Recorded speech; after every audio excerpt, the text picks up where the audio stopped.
Hey everyone, and welcome back to the channel. So I just finished a manga series that's been, well, let's just say it's been living rent-free in my head for all sorts of reasons. We're talking about a story that starts with a peephole and spirals into something so much more intense and frankly pretty messed up. Today we are diving deep into the controversial world of Nozoki Ana, or Peephole. Now, if you heard of Nozoki Ana, you probably know it's got a reputation. And if you haven't, well, buckle up, because this is not your typical rom-com, not by a long shot. I went in expecting one thing and came out with a whole tangled mess of thoughts and feelings. So let's unpack this, shall we? Alright, so what's the deal with Nozoki Ana? Our main guy, Tatsuhiko Kido, moves into this new apartment. Your standard struggling art school student setup. But then he finds it. A tiny hole in his wall. And on the other side, his beautiful, mysterious neighbor, Emiru Ikuno. Classic voyeur setup, right? Kido, being human, takes a peek. But here's the first twist, and it's a big one. Emiru knows. And not only does she know, she comes back with this absolutely wild proposal. You can look at me if I can look at you. And just like that, their bizarre twisted game begins. This peeping game is just the tip of a very strange iceberg. Now, if you're thinking this is just an excuse for endless fan service, well, there is a lot of that. Let's not beat around the bush. The nudity and sexual situations are front and center, especially early on. But trust me when I say, Nozoki Ana tries to dig into some much heavier, darker territory. This peeping game is just the tip of a very strange iceberg. So what happens after the initial shock? This mutual voyeurism doesn't stay simple. They start talking through the hole, leaving notes. It becomes their main way of connecting, which is already a massive red flag, right? Emiru especially seems to control the dynamic, pushing Kido's boundaries, sometimes being seductive, sometimes vulnerable, and while he's watching. And it doesn't stay in their rooms. They're classmates. Imagine the awkwardness. The person you're secretly observing in their most private moments is right here in the class with you. This secret starts to bleed into their real lives, especially when other people get involved.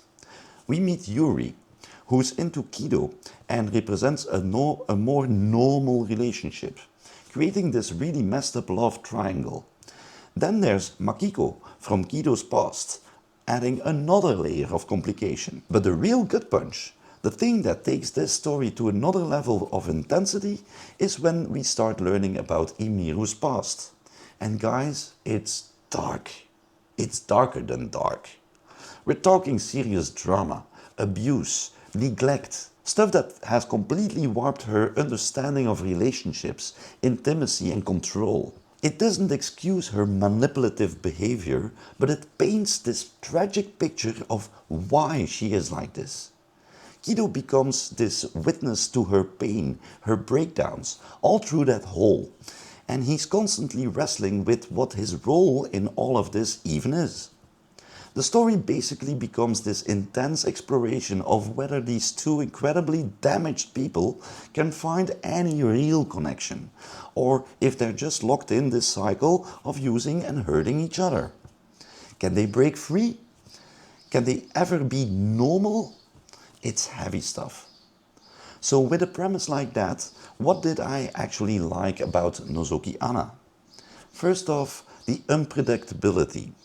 Just when I thought I knew where it was going, bam, plot twist. The dynamic between Kido and Emiru was a constant roller coaster. It made me uncomfortable, sure, but it was also weirdly compelling. Secondly, Emiru herself. Man, what a character. She's frustrating, manipulative, deeply broken, but you also see these flickers of desperation for something real. She's a puzzle you want to solve, even if the pieces are sharp. Definitely the standout. And believe it or not, amidst all the everything, there were moments of genuine raw emotion. Pain, longing, even this twisted kind of tenderness. Those scenes hit surprisingly hard. Plus, love it or hate it, this manga sparks discussion. It makes you think about privacy, consent, in its own weird, negotiated way, and loneliness. And I gotta say, for the most part, Wakoh Honna's art style is pretty solid. It does a great job of conveying the mood, especially those intense emotional beats. Okay, but let's be real. Nozoki Ana is far from perfect. And there were definitely things that made me cringe, or just plain frustrated me. The sheer amount of explicit content can be overwhelming. I get it's part of the premise, but sometimes it felt gratuitous, like it was there for shock value rather than serving the story. It's a huge barrier for a lot of readers.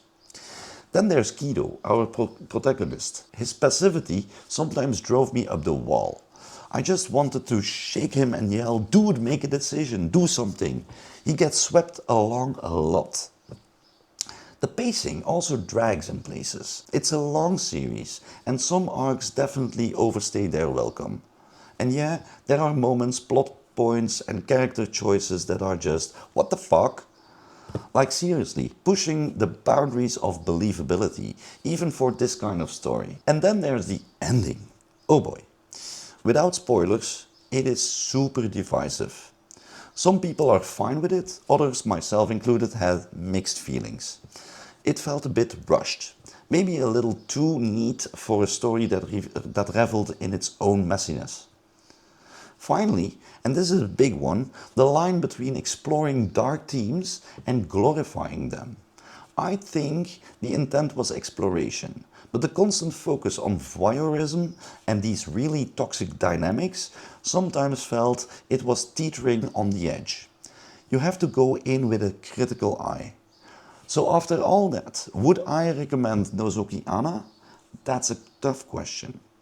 Look, if you want something light, wholesome, or a straightforward romance, run away. Run away now. Seriously, this is not for you. But if you're open to a story that's provocative, deeply uncomfortable, and willing to explore the really dark, messy corners of human psychology, loneliness, and our messed up ways of trying to connect, then Nozoki Ana offers a unique, if unsettling, experience. It's a story that will stick with you, for better or for worse. It made me think, it made me cringe, it made me feel a whole bunch of conflicting emotions. It's a psychological drama wrapped in a peep show, and you don't forget that kind of combination easily. So that's my take on Nozoki Ana. Have you read it? What did you think? And I'm off base? Let me know down in the comments. I'm genuinely curious to hear your thoughts, especially on the ending. If you enjoyed this deep dive or just appreciate someone else going through these emotional roller coasters so you don't have to, or so you know what you're getting into, then please hit that like button, subscribe for more reviews and discussions, and ring that bell so you don't miss the next one. Thanks for watching, and I'll see you in the next video.